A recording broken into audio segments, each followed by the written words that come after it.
Welcome to Touchline. I'm your host, Anthony Totera, once again from the 2012 Soccer Hall of Fame. And right now joining me is Colin Miller, and I refer to him as the brick wall. No ball hardly ever got by you when you were playing. Congratulations being recognized. You deserve it. And every time you played for Team Canada, Colin, you loved representing your country, and you left blood, sweat, and tears out there. Talk about Team Canada, some of your memories in games. Well, thank you for the compliment, Anthony.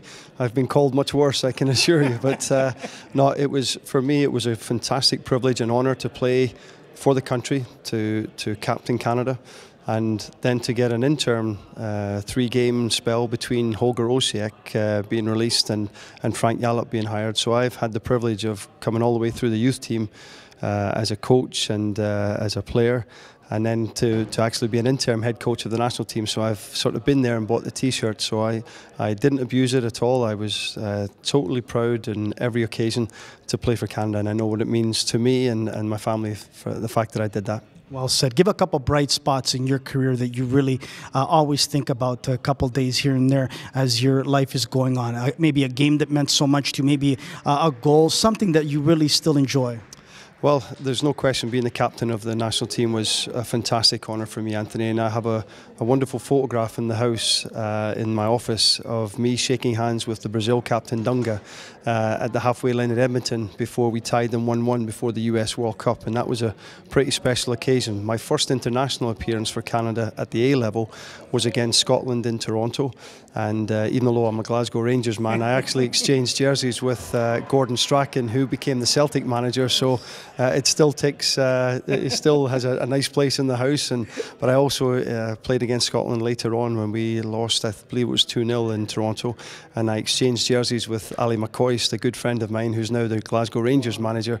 So I have the two old firm managers at the time. So I was very privileged. You know, any time I played for the country, it was a fantastic honour. Playing in front of 130,000 people in Mexico in Azteca Stadium. Not many people get the opportunity to do that, Anthony, and I was always very, very grateful for that opportunity. And let's be honest, so many things thrown at you from the stands. They're calling all sorts of things, coins, and who knows what else. But Colin, what I loved about you is that, and a lot of your teammates, and I'll never forget that goal Eddie Berdusco scored in Edmonton you were a part of, but you guys left it all out there. And I'm not saying the players today don't, Colin, but you've done it all. You've played, you've coached, you've done it all, you've seen it all. Colin, what are we missing? Why are we not getting to where other countries are getting? I'm still mystified and confused. A guy like you can really help out today. What do we need to do? Well, that's $1 million question, Anthony, for sure. I believe that the professional clubs are going to have a massive say in the youth development of our country. We have to get the best players into the best possible environment as consistently as possible, working with the best coaches that we have. That for me is a no-brainer.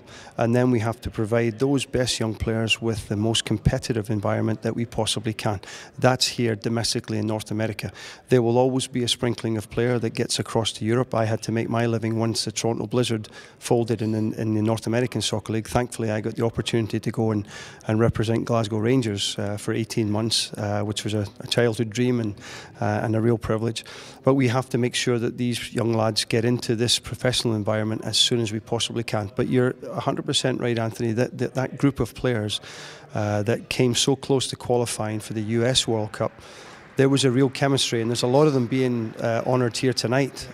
We had a fantastic chemistry within the group, and there was no big heads. Even if there was someone that was getting carried away with a little bit of publicity between myself and Frank Yallop, we would have sorted that out right away. So no one got carried away with the level of football that they were playing at, and nobody was bigger than the team. And it all came together, and we were so close to qualifying for the US, you know, losing to Australia in penalty kicks in Sydney. Then we would have, of course, had to play Argentina home and away at that time, and that would have looked after itself. But we became so close as a family. I mean, there were 16 or 18 qualifying games to get to that Australia game. And when you have so many guys together for such a long period of time, you do come together. And I think if Stephen has a good group of players, Stephen Hart has a good group of players, chemistry-wise, you always have a chance. If you have players going in different directions, then for sure you have a problem. And I think he has that. But going back to players like Lyndon Hooper, Alex Bunbury, Pesca Salido, I can go on and on. There was something there that you said that really stuck to my mind that I remember talking to these guys. They checked their egos at the door. Absolutely. We had a family. I mean, I haven't seen Lyndon for a long time. I haven't seen Alex for such a long time, because the last time was probably our last international appearance together. And it was as if we had just seen each other yesterday. It was fantastic to see them. Craig Forrest, obviously, and Nick Dasovic, and Mike Sweeney, who was a fantastic player for our country as well. But we had, I think, if ever we become bigger than we believe we are, we have a real problem. I think we have to keep the egos in check. We're Canadian. We are where we are in the world for a reason. And unless we get the attitude right and the desire and the passion back to play for our country, we will struggle.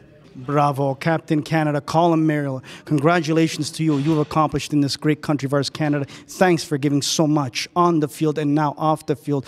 We need people like you, as I always say, giving back as you've done, and more to help the youth out. Thanks, and have a great evening. Thank you very much. My pleasure.